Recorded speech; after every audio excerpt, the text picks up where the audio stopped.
Double engine పాలనతో Rajasthan ప్రగతి పదంలో దూసుకెళ్తోందన్నారు ప్రధాని Modi. GST సంస్కరణలతో మార్కెట్లకు కొత్త కల వచ్చిందన్నారు. లడఖ్లో అల్లర్లు ఎక్కువ కాలం ఉంటే దేశానికి ప్రమాదమన్నారు ఎన్సీ చీఫ్ ఫరూక్ అబ్దుల్లా. కేంద్రం నియంతృత్వ విధానాలతోనే లేహ్ అల్లర్లన్నారు పీడీపీ చీఫ్ ముఫ్తీ.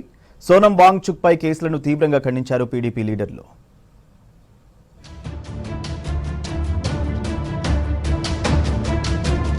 రాజస్థాన్ అభివృద్ధికి కేంద్రం అన్ని విధాలా సహకరిస్తుందన్నారు ప్రధాని నరేంద్ర మోదీ. గత కాంగ్రెస్ పాలనలో రాష్ట్రంలో అభివృద్ధి ఆగిపోయిందని విమర్శించారు. బీజేపీ పాలనలో ఇప్పుడిప్పుడే పాలన గాడిన పడుతోందని చెప్పారు. రాజస్థాన్లోని బన్స్వారాలో పర్యటించిన ప్రధాని 1,22,000 కోట్ల విలువైన పలు అభివృద్ధి పనులకు శంకుస్థాపన చేశారు. రాజస్థాన్లోని మారుమూల ప్రాంతాలకు కూడా కరెంటు సదుపాయం కల్పిస్తున్నట్లు చెప్పారు. డబుల్ ఇంజన్ పాలనతోనే ప్రజలకు మేలు జరుగుతుందన్నారు మోదీ. 21वीं सदी में जिस देश को तेज गति से विकास करना है, उसे अपने यहां बिजली उत्पादन बढ़ाना ही होगा और इसमें भी सबसे सफल वही देश होंगे जो स्वच्छ ऊर्जा यानी क्लीन एनर्जी में आगे रहेंगे. రాజస్థాన్ పర్యటనలో 3 వందే భారత్ రైళ్లను ప్రారంభించారు ప్రధాని మోదీ. బికనీర్, జోధ్పూర్, ఉదయ్పూర్ నుంచి ఢిల్లీ కాంట్కు వందే భారత్ ఎక్స్ప్రెస్ రైళ్లు నడవనున్నట్లు చెప్పారు. వందే భారత్ రైళ్లతో ప్రజల రవాణా కష్టాలు తీరుతాయన్నారు. అంతకుముందు పీఎం కుసుమ్ ప్రాజెక్టు లబ్ధిదారులతో మాట్లాడారు ప్రధాని మోదీ.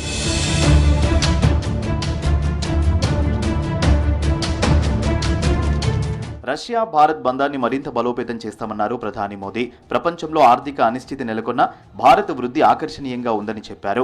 ఆత్మనిర్భర్ భారత్ లక్ష్యంగా ముందుకెళ్తున్నట్లు తెలిపారు. విదేశాలపై ఆధారపడితే అభివృద్ధి చెందలేమన్నారు.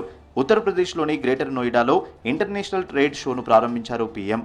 జీఎస్టీ సంస్కరణలతో మార్కెట్లకు కొత్త కల వచ్చిందన్నారు మోదీ.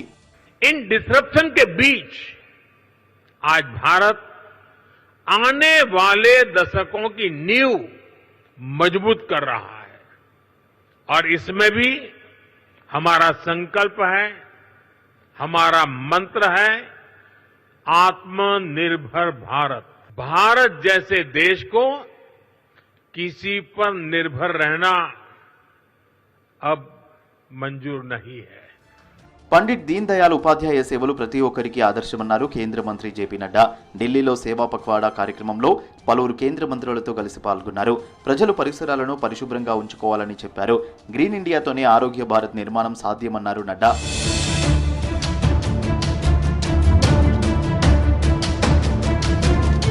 లడఖ్లో ఘర్షణలపై తీవ్ర ఆందోళన వ్యక్తం చేశారు national conference party chief Farooq Abdullah. Ladakh సరిహద్దు ప్రాంతమని, అక్కడ ఎక్కువ కాలం అశాంతి నెలకొంటే దేశానికే ప్రమాదమని చెప్పారు. లేహ్ ఘర్షణల్లో చైనా జోక్యం చేసుకునే అవకాశం ఉందని చెప్పారు. కేంద్రం వెంటనే లడఖ్ ప్రజలతో చర్చలు జరిపి శాంతి నెలకొల్పాలని కోరారు. లేహ్ అల్లర్ల నుంచి కేంద్రం గుణపాఠం నేర్చుకోవాలని సూచించారు ఫరూక్ అబ్దుల్లా. चीन हमारे ऊपर बैठा हुआ है, काफी वहां की जमीन उनके कब्जे में है. वहां पे ऐसी चीज होना हमारे वतन के लिए खतरनाक. मेहरबानी करके इसको सुलझाने की कोशिश की.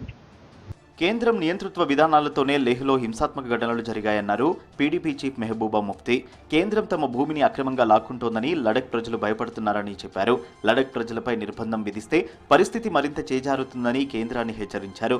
అల్లర్లకు సోనం వాంగ్చుక్ కారణమనే కేంద్ర ప్రకటనలను ఖండించారు ముఫ్తీ.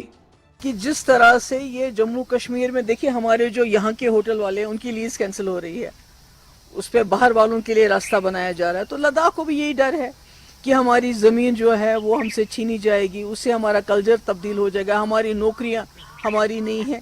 तो ये सब डर है, इसको दूर कैसे करेंगे? इसको दूर करने का काम तो मरकजी सरकार को करना है और नॉट थ्रू जुमलास but through actions they will have to do something. బీహార్లో జంగిల్ రాజ్ పాలన నడుస్తోందని ఆరోపించారు ఆర్జేడీ నేత తేజస్వి యాదవ్. సీఎం నితీష్ సర్కార్పై ప్రజలు తీవ్ర అసంతృప్తితో ఉన్నట్లు చెప్పారు. ఈసారి బీహార్లోని ప్రతి ఒక్కరూ మార్పు కోరుకుంటున్నట్లు చెప్పారు ఇండియా కూటమి లీడర్లు.